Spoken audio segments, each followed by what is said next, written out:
dua tiga. Tadi kan disinggung pustaka Jaya itu ya. Nah,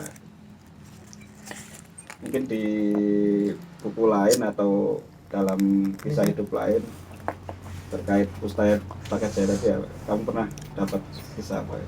Ada kisah yang mungkin ini konyol dan membuat kita tertawa begitu ya, karena Pustaka Jaya itu kan ada sosok penting bernama Ayub Rosidi begitu ya.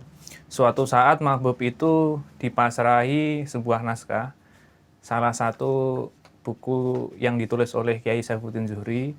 Mahbub itu kan diberikan tugas untuk menyunting ataupun mengedit begitu ya. Entah kemana jalannya kegiatan menyunting Mahbub ataupun kabarnya, kemudian Ayub Rosidi kok menunggu kok lama begitu ya. Ternyata Mahbub Junaidi itu juga punya pikiran yang mungkin agak liar begitu ya. Akhirnya naskah itu diterbitkan sendiri lewat penerbit Al-Ma'arif yang ada di Bandung begitu ya. Itu dalam pengakuan Ayub Rosidi menjadi salah satu hal yang konyol begitu ya.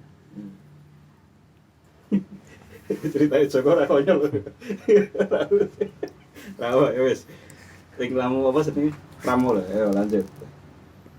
Terus ada kisah lagi ketika relasi antara Mahbub Junaidi dengan Pramudia Anantatur, kita ketahui dalam profil ataupun biografi yang ditulis oleh Iswandiari Mahbub Junaidi yang judulnya Bung, Anaknya. kita akan tahu beberapa foto yang dilampirkan ketika Mahbub hidup ya, termasuk adalah singgungan ataupun relasi dengan Pramudia Anantatur. Cuma kemudian ketika kita melihat kiprah ataupun keterhubungan dengan Pramudia Anantatur, ternyata ketimbang Pram, Mahbub lebih awal bersinggungan dengan Susilotur, adiknya, salah satu adik dari Pramudia Anantatur. Ketika itu bersama dengan satu kawan lagi, namanya saya lupa, dia asli Bandung. Mereka bertiga itu mengurus salah satu majalah, kalau tidak salah majalah di tingkatan pelajar begitu ya. Ketika saya bertemu dengan Susilotur di tahun 2017-an, dia bercerita, jadi Mahbub itu memiliki cita-cita dulu itu menjadi seorang petinju. Jadi sebelum kemudian dia menjadi penulis ya, tujuan awal ataupun cita-cita awal Mahbub Junaidi itu petinju. Dia kemudian bercerita bahwasanya dia banyak yang berinteraksi dengan Mahbub ketimbang kemudian Pram. Meskipun kita tahu ya, Mahbub kan terhadap Pramudia kan memberikan banyak pembelaan begitu ya.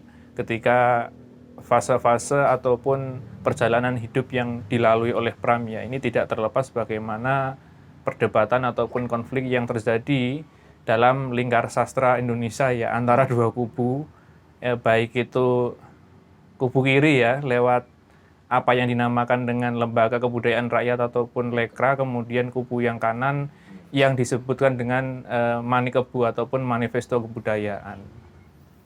Di sana kita tahu ya prinsip Mahbub Junaidi ataupun dia menyikapi sebuah perbedaan yang mendasar, meskipun kita akan tahu di lingkungan NU sendiri yang mungkin itu memberikan apa ya, semacam kekuatan prinsip di NU itu kan berada di tengah-tengah ya.